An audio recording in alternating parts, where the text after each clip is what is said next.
tarde, pessoal, tudo bem? Hoje a gente começa o Que Fundo é Esse? Falando sobre o fundo Tegar com o Matheus Siqueira. Tudo bem, Matheus? Boa tarde, Isa. Boa tarde, pessoal. Muito obrigado pelo convite. É um prazer aqui estar batendo esse papo com vocês hoje. Imagina, o prazer é nosso, Matheus, em te receber aqui. Matheus, esse é um fundo que já recebi muito questionamento, hoje diminuiu um pouquinho, né? Acho que o fundo já aprovou aí um pouco essa tese, mas queria que você contasse um pouquinho para a gente a história do fundo, da onde surgiu a ideia, como nasceu a gestora, até para a gente poder entender um pouquinho o que o fundo se propõe a fazer. Não, bacana. Então, Isa, a história do fundo eu acho muito interessante também, que quem identificou a tese foi o Diego Siqueira, né, que é o sócio fundador aqui da TG Core, e ele é natural de Goiânia, eu também sou.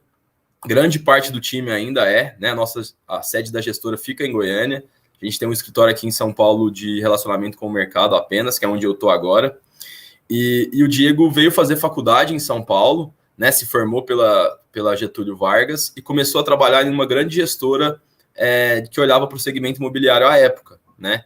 E o que ele via acontecer ali em quase que 100% das operações que ele analisava? Que eram sempre operações de players AAA de mercado, né? Os grandes players, que são os caras listados em bolsa, e essencialmente essas operações no Sudeste brasileiro, né? E como ele era de Goiânia, ele tinha uma percepção que tinha um player regional imobiliário em Goiás ali, que era muito forte, que era o campeão de vendas e que detinha daquela expertise daquela região, ele começou a questionar o porquê que os grandes gestores, a Faria Lima como um todo, não estavam olhando para esses caras, né? E a resposta foi unânime à época. Falou, pô, por mais que esse cara detém sim a expertise necessária, ele conhece aquela região como ninguém, ele é o campeão de vendas, ele ainda tem um back-office que não ficamos confortável em co-investir ou fazer uma operação de crédito com esse player, né? Então, por isso que não vale a pena perder tempo com eles ainda. E aí ele ficou tentando quebrar a cabeça ali no que fazer e pensou, falou, às vezes o share de mercado desse player regional é tão pequeno que de fato não faz muito sentido olhar para eles, né? E quando ele foi olhar o tamanho dos mercados, foi quando ele tomou um grande susto, porque os grandes players listados, que à época eram 14, ali mais ou menos 2008, 2009, juntos não representavam 20% do segmento imobiliário brasileiro, né? Mais de 80% do segmento estava, e essa proporção ainda continua a mesma, tá? Mais ou menos. Mas mais de 80% de share do mercado, obviamente que de forma extremamente pulverizada, estava na mão do pequeno e médio incorporador regional. E na cabeça dele não fazia nenhum sentido entre ficar brigando pelos mesmos 20%, sendo que tinha 80% do mercado a ser explorado, né? E que governança a gente implementa, né? Você monta ali um BPO financeiro, você traz uma auditoria Big Four, você controla a contabilidade, né? Você consegue colocar ele dentro de uma estrutura de governança e deixar ele elegível para fazer uma operação em conjunto com o mercado de capitais. E aí, ao invés de ficar na utopia, de esperar esse player regional se adequar e ter um back-office que deixaria os fundos, os grandes gestores confortáveis, ele resolveu em voltar para Goiânia, né, fundar a Trinusco, que é a holding, que é dona de 100% da TG Core, com essa tese de olhar para o segmento imobiliário, Brasil afora, através do pequeno e médio incorporador regional, só que, obviamente, sem tapar o sol com a peneira da falta de governança que ele sempre teve, né? Então, a gente montou uma estrutura que, além do funding para as operações, a gente também tem uma plataforma de governança, onde a gente assume ali toda a parte de contabilidade, controladoria, auditoria interna. Hoje a gente tem um auditor externo Big Four para todas as SPS da holding e do fundo, né? E dar gás para o empreendedor fazer ali o que ele é bom, o que ele sabe fazer como ninguém, né? Então, numa espécie de great deal, essa tese nasceu lá em 2009, né? Não foi justamente porque os juros começou a baixar e todo mundo teve que começar a buscar mais ativos mais rentáveis, mas sim por essa demanda de mercado que estava tão robusta desde então, né? Então, a gente tem uma estrutura de controle e monitoramento bem maior do que o comum, mas que é totalmente necessária para a gente realizar essas operações com um player regional brasileiro, Brasil afora. Tá? Então, ela surgiu em 2009, a tese, a gente foi constituir a gestora em 2013, e o Tigar 11 ele é de agosto de 2017. Antes de explorar mais essa estrutura de back-office, por que ela é importante para essas operações, deixa eu mostrar aqui. Deilson, põe na tela as principais informações do fundo, por favor. Deilson, aê. Opa, comprar coletinho. Gente, a loja da Genial tá aberta, quem quiser, entra aí no nosso site, tá disponível colete Genial, bolsa Genial, tudo da Genial aí, quem quiser. Quem for... bom, vamos lá. O Tegar é um fundo, como o Matheus falou, aqui eu coloquei julho de 2017, foi finalzinho de julho, começo de agosto, né, eu imagino. O fundo é um fundo híbrido, já vamos explicar por quê. Ele aplica em equities e recebíveis, principalmente. Patrimônio líquido, antes da emissão, né? Antes da última oferta que vocês fizeram, 944 milhões, valor de cota 127, valor de mercado 960 milhões, batendo aí R$129 por cota. Dividend yield dos últimos 12 meses de 10%. Deilson, pode tirar da tela, por favor? Matheus, então explica para a gente um pouco, antes da gente começar, a principal parte da carteira hoje de vocês, ela está em equity e loteamento. Queria que você explicasse o que é isso, para quem não sabe nada, assim, só para a gente começar da mesma página. Tá.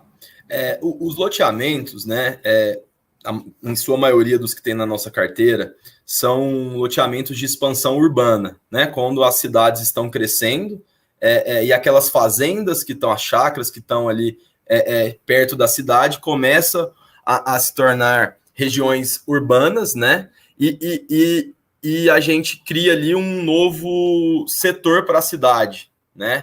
A gente pega ali o alqueire, transforma tudo em metro quadrado, o zoneamento rural passa a ser zoneamento urbano, né? Formam-se as ruas, os lotes, a infraestrutura toda básica de água, luz, meio-fio, rede elétrica, né? E quando entrega a obra, a gente entrega para a responsabilidade da prefeitura. Então, vira um novo setor ali daquela cidade que está crescendo, né? Aqui em São Paulo ainda é pouco perceptivo hoje, ainda por conta que cresceu muito, né? Mas Brasil afora é um empreendimento muito comum aí, justamente nas regiões metropolitanas das cidades. E é mesmo, que São Paulo hoje em dia a gente não vê, mas se a gente sai de São Paulo, vai para o interior, por exemplo, minha família mora no Mato Grosso do Sul, né? E quando eu vou lá visitar, dá para ver, assim, tem aquela fazenda que já está ali no meio da galera, começa a ter pessoas passando e a vaca ali do lado é uma coisa assim que não faz sentido, você realmente tem que transformar aquilo no loteamento urbano, que não faz sentido nem para dona da terra, quanto criar, ter uma chácara ali, quanto para a própria cidade ter uma chácara dentro da cidade, né? Exatamente. Algumas pessoas insistem, mas não é uma conta que fecha, né? E como que você analisa para saber se esse loteamento faz sentido vocês investirem? Tá? Quais são os principais parâmetros que vocês analisam? Antes de mais nada, a gente tenta pescar ali regiões que estão com crescimento robusto nos últimos anos, né? Quando a gente foi entrar a fundo buscando esses dados, né, quais eram as regiões que mais tinham crescimento acentuado de macroeconomia, geração de emprego e etc., coincidentemente a gente chegou em regiões atreladas ao agronegócio, né? Então a gente está ali no Brasil afora, em 3 regiões específicas, onde tem um agronegócio muito pujante, onde as regiões estão com franco crescimento e, consequentemente, você tem uma demanda por moradia bastante robusta, né? E aí, o que a gente vai analisar ali, antes de mais nada? É entender se aquele empreendimento faz sentido, né? Se ele para de pé, qual que é a concorrência que tem na região, qual que é a expectativa de preço, de retorno, qual que é a demanda daquela região, porque o nosso país ele é muito grande, ele tem diversas subculturas, e não necessariamente o que se lança aqui em São Paulo vai dar certo em Goiás, ou lá no Mato Grosso do Sul, ou em Santa Catarina, né? Então a gente vai entender, primeiramente, se aquele empreendimento faz sentido, se ele para de pé e se ele tem competitividade, né? Uma vez que ele atingir todos esses checks ali dentro do nosso comitê de originação, ele fica apto ali ao fundo investir ou fazer uma emissão de alguma dívida em cima daquele empreendimento. E qual que é a diferença entre vocês? Por que vocês preferem investir via equity do que via dívida? Qual que é a diferença para vocês? Até voltando até um pouquinho a mais aqui, Isa, a gente foi muito confundido como fundo de papel no começo, justamente porque a gente tinha ali 70% da carteira do fundo alocados em recebíveis imobiliários, né? Justamente para garantir a distribuição recorrente mensal, que no fim do dia é o que o cotista de fundo imobiliário está buscando, né? E 30% da carteira em equity, que são as operações onde o fundo vira sócio daquele empreendimento, né? Constituído uma SPE, uma sociedade de propósito específico, e o fundo ali, caso a caso, tem a sua participação como dono daquela SPE, né? Só que a gente sabe que para um empreendimento de equity começar a dar retorno para eu distribuir para o meu cotista, existe ali uma curva J, né? Onde eu vou ter que fazer todo o investimento para vendas, obras e etc., até esse empreendimento voltar a nos dar, até esse empreendimento começar a nos dar retorno suficiente para distribuir para o cotista, né? Então, a partir do momento que a gente foi tendo mais carteiras de equity performadas dentro da carteira do fundo, a gente foi diluindo essa participação de CRI, que antes era de 70% e hoje está em 18%, porque a gente entende que existem grandes gestoras, grandes casas fazendo excelentes trabalhos com fundos de CRI, e que o nosso grande diferencial é o equity, justamente pela plataforma de governança, por todo esse back-office robusto que a gente tem, e onde, principalmente, eu consigo ter um retorno-alvo mais interessante do que a própria dívida, né? Então, por entender que esse é o nosso grande diferencial, e eu tenho ali, ao meu ver, obviamente, um risco controlado, né? A gente busca mais operações de equity para compor a carteira do fundo.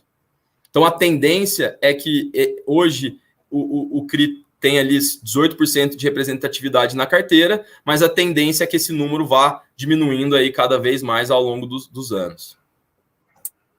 Perfeito. E eu não sei se eu imagino que todo mundo sabe, mas a diferença principal entre você entrar com equity, que é entrar como acionista, e entrar via dívida, a dívida é uma obrigação. Se ele não conseguir comprar, você vai realizar.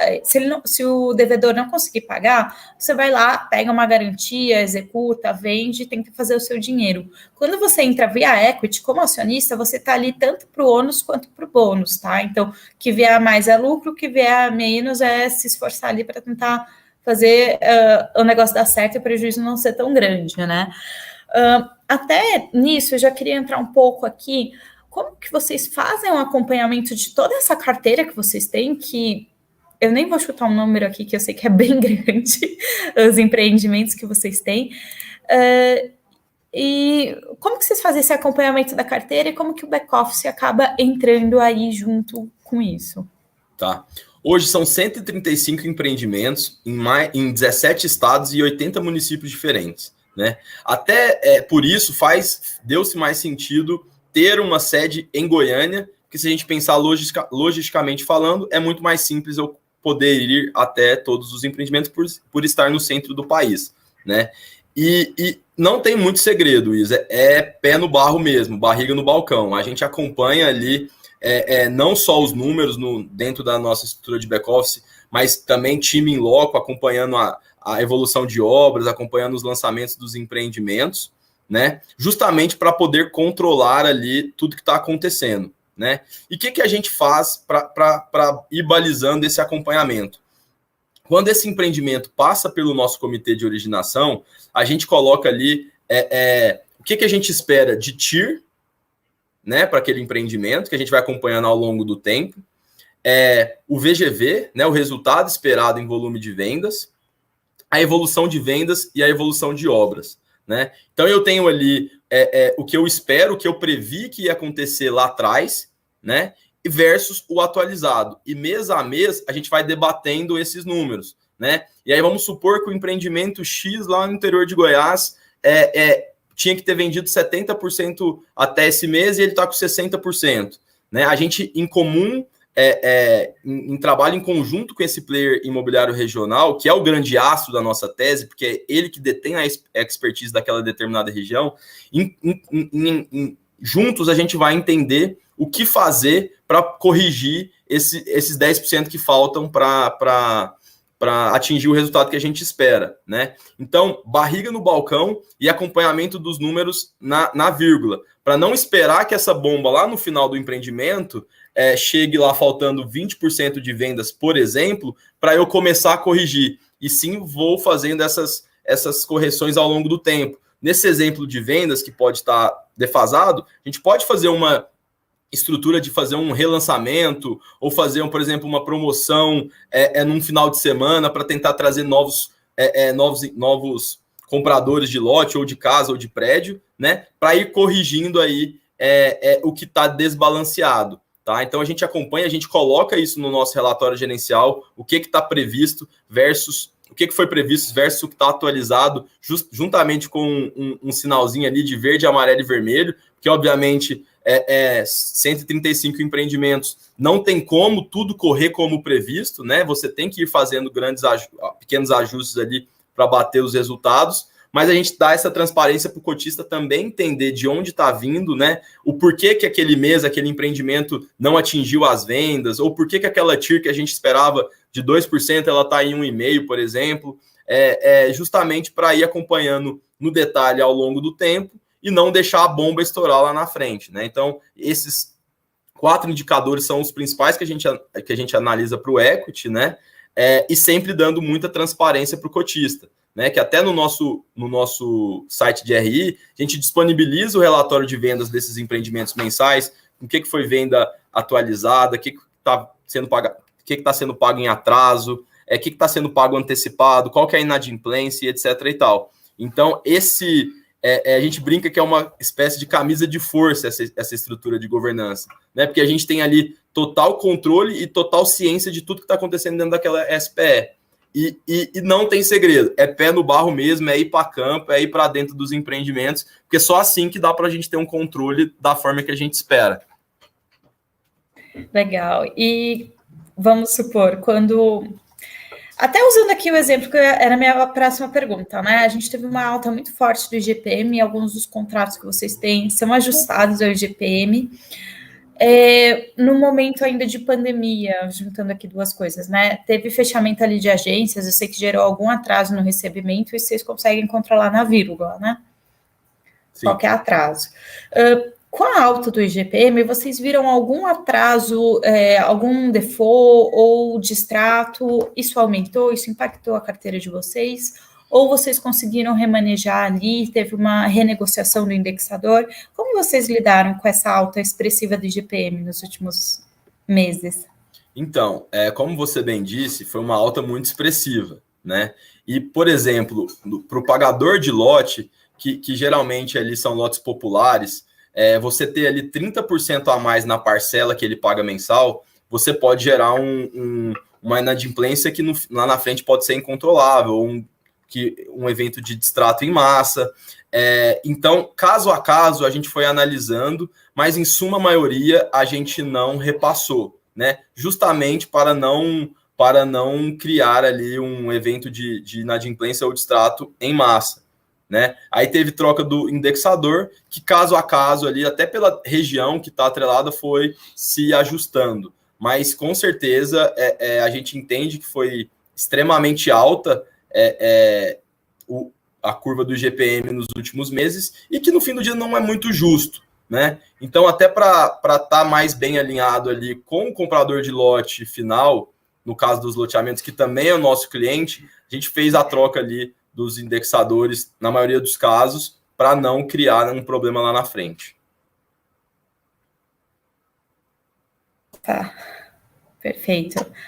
E eu acho que faz sentido mesmo, até porque IPCA é bem menos volátil, o IGPM aqui é uma coisa que surgiu lá junto com o Plano Real, que na época fazia sentido, hoje já ficou meio ultrapassado, né? Quem acompanha aí sabe que já não tem nada a ver com nada, é um Frankenstein aí que continua existindo. Mudando um pouco de assunto, eu queria falar uma curiosidade desse fundo que eu sempre pergunto, que vocês têm um shopping dentro do portfólio. O que aconteceu? Por que esse shopping está aí, que assim, foge completamente do que a gente espera analisando a carteira? Conta pra gente um pouquinho. Tá. O Tigar 11, ele é um fundo de desenvolvimento, né? Onde a gente tem o nosso foco no desenvolvimento urbano, né? Em ajudar a sanar o déficit habitacional brasileiro, que hoje está ali superior aos 9 milhões de moradia, e tem-se a necessidade de criação de novas moradias todos os anos.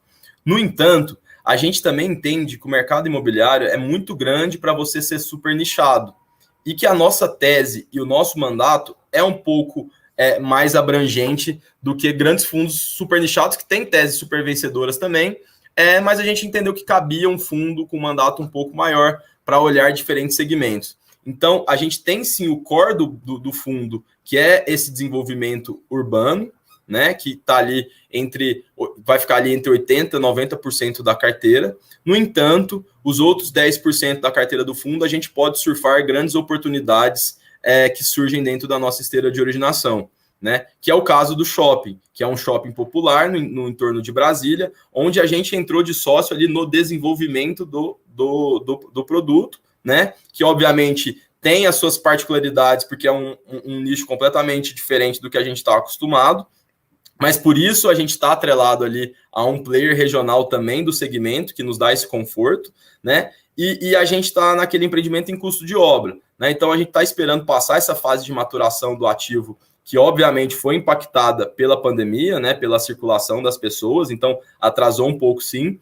E lá na frente a gente vai ver o que faz, se levanta a mão e tenta sair, ou se ele vai ser um ativo que vai ser gerador de receita para dentro da carteira do fundo, mas é um ativo que a gente gosta bastante, a gente acha que tem prêmio ali comprimido, por mais que fuja um pouco da nossa tese, um pouco não, né, que fuja bastante aí da nossa tese core, mas não só como shopping, a gente tem, por exemplo, um prédio em Goiânia que é para renda, né, a gente tem o galpão logístico, a gente tem hotéis no segmento de multipropriedade, respeitando ali esses 10, 20% que a gente pode olhar para outros segmentos, tá?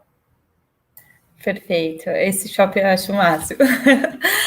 E, Matheus, a gente comentou no comecinho que vocês fizeram recentemente uma emissão, vocês captaram mais ou menos 500 milhões, né? Então, o PL foi para quase 1,5 bi. Queria saber como está o pipe dessa oferta, se vocês já saíram aí com o pipe fechado, se o pipe está em linha com o que vocês têm hoje, vocês vão 100% desse valor que vocês levantaram, vai para a equity ou vocês têm alguns outros ativos, como CRIs, como outros ativos que fazem sentido vocês investirem? Tá, perfeito.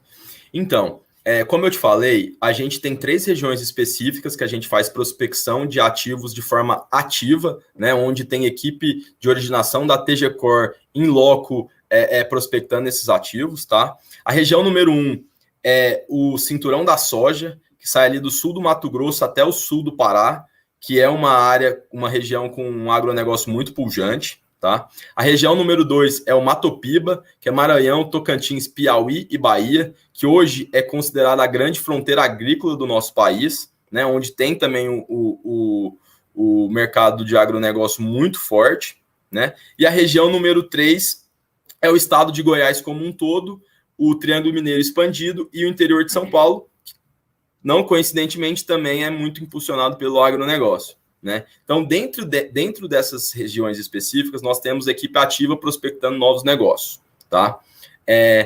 Só que, por um outro lado, cada vez mais que a gente vai fazendo essas lives, conversando, o fundo vai ficando mais famoso, a gestora mais conhecida, a gente tem recebido grandes oportunidades também de forma passiva, né?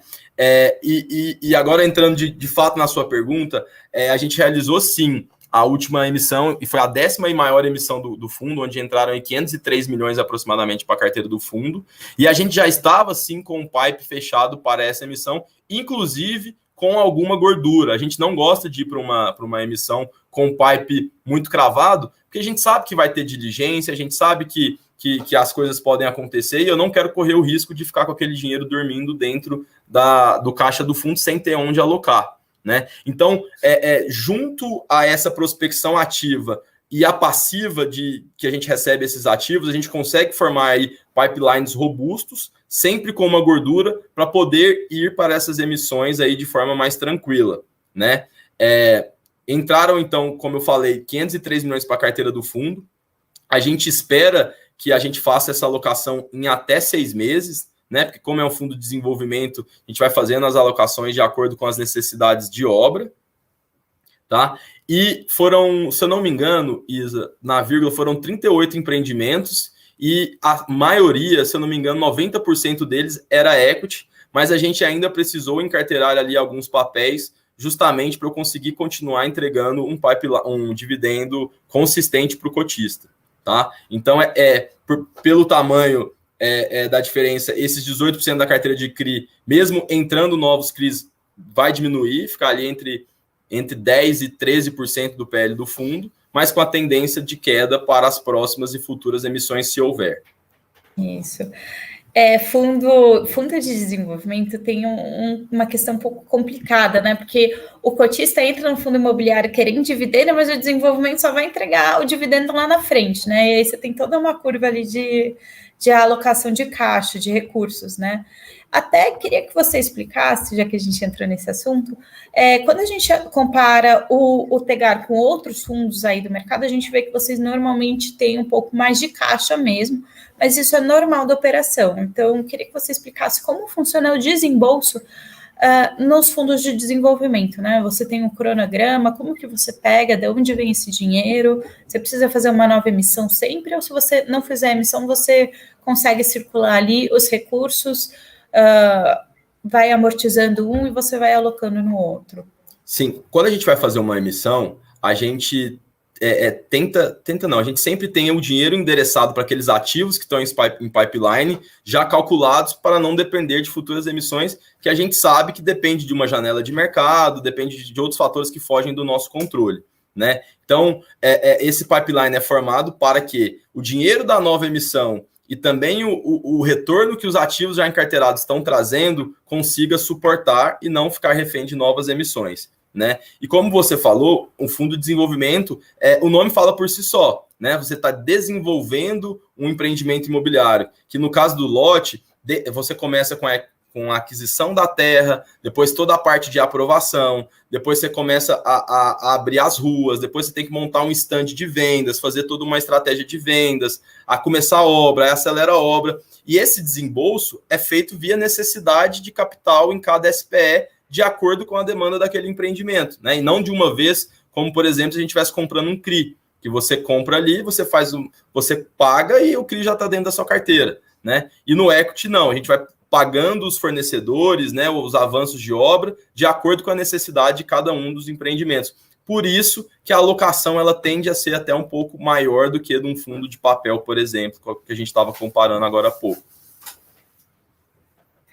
Então, pessoal, quando vocês olham, vê que a alocação, por exemplo, Matheus, eu tenho certeza, você falou, a gente vai alocar em 6 meses, várias pessoas aqui ficaram malucas, mas, gente, fundo de desenvolvimento é isso mesmo, demora um pouco mais, nem tudo está pronto, às vezes tem algum atraso, às vezes tem due diligence, então o caixa vai sendo alocado aos poucos realmente, e é um fundo que tende a ter um caixa um pouco maior, tá?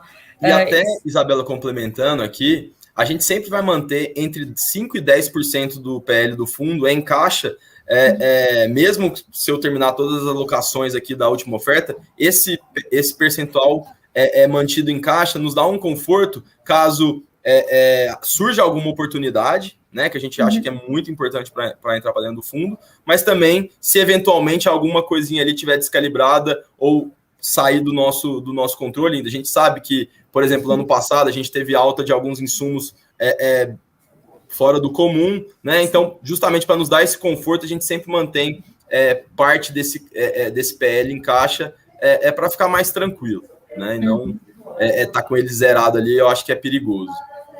É perigoso, realmente. Deixa eu ver aqui se a gente tem perguntas, até porque já está acabando o nosso tempo. O Marcelo está elogiando, falando, vejo que não errei na minha estratégia ao compor minha carteira com esse fundo. Vendo a entrevista, percebe-se a seriedade na condução do fundo. Então, parabéns para vocês. Eu acho que deu para mostrar o trabalho sério que vocês vêm fazendo. E a Josélia acabou de fazer uma pergunta se vocês pagam dividendo mensal. Sim, a gente paga dividendo mensal, anuncia-se sempre no último dia útil do mês anterior, né? E o dividendo é pago no 5º dia útil de cada mês, que por coincidência hoje os quase 70 mil cotistas do nosso fundo receberam ali os dividendos referente ao mês de junho. Olha, foi coincidência mesmo. Nem percebi que hoje era o 5º dia útil. Bom, deixa eu ver aqui se tem mais alguma pergunta. A Josélia falou que achou super interessante quer investir. Pode investir. Entra lá no Home Broker, digita TEGAR11 e aloca. O valor hoje está em 129, né, que eu falei. Quase R$130 a cota. Então... tá vendo R$129,80, R$130 mais ou menos, a hora que eu estava olhando. Isso, e aí você já recebe, você comprando até o último dia útil desse mês, você tem direito ao dividendo já no mês que vem, que vai cair no 5º dia útil. Certo? Olha, estou acabando dentro do tempo para o Deilson não brigar comigo. Matheus, eu queria agradecer muito o seu tempo, muito bate-papo que a gente pôde ter. Eu acho que foi muito produtivo, deu para esclarecer bem que fundo é esse. E queria te convidar aqui para a gente sempre manter esse canal aberto, vir tirar dúvidas. Se tiver algum ponto interessante, a gente vem e volta a conversar. Combinado? Com certeza, Isa. Eu fico lisonjeado aí com o convite, eu fico 100% à disposição, sempre que precisarem, a nossa porta está aberta. Né? Parabenizo você aí pelo excelente trabalho que você está fazendo. Eu acho que é fundamental poder trazer para o cotista, né? Para os clientes da Genial, uma visão um pouco mais detalhada dos produtos, para entender os riscos, né? Entender de onde está vindo aquele rendimento. Então, parabéns e conte com a gente. Sempre que acharem necessário, a gente está à disposição. Muito obrigada, Matheus. Obrigada, pessoal. Tchau, tchau.